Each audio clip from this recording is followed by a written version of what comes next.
Welcome to Gear Grinders. Today we're turning our attention to a standout in the motocross world, the 2026 Yamaha YZ 125, known for its lightweight agility and high-revving two-stroke performance. The YZ 125 has long been a favorite among riders seeking speed and precision.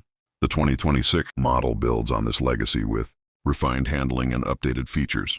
Let's take a closer look at what's new and why this YZ 125 is more thrilling than ever. Design and aesthetics. The 2026 Yamaha YZ 125 features an aggressive, race-ready design with sharper body lines and updated graphics. The frame has been slightly refined for better weight distribution, and new color options give riders more ways to personalize their bike.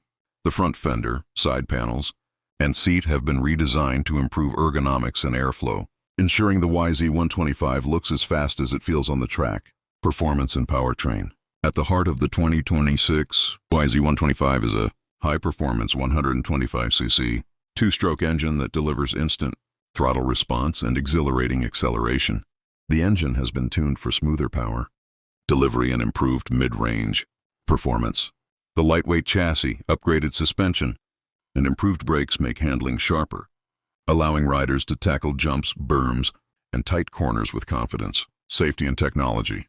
While motocross bikes focus on performance, Yamaha has integrated features to enhance rider control and durability. The 2026 YZ 125 comes with advanced KYB suspension components for precise handling, reinforced frame sections for impact resistance, and updated ergonomics to reduce rider fatigue. These improvements make it safer and more controllable during aggressive riding sessions. Conclusion. The 2026 Yamaha YZ 125 continues to be a top choice for motocross enthusiasts, combining lightweight agility, powerful performance, and thoughtful updates. Whether you're racing on the track or pushing your limits on trails, this bike is built to deliver excitement at every turn. Stay tuned to Gear Grinders for more motorcycle news, reviews, and first looks at the bikes that matter most.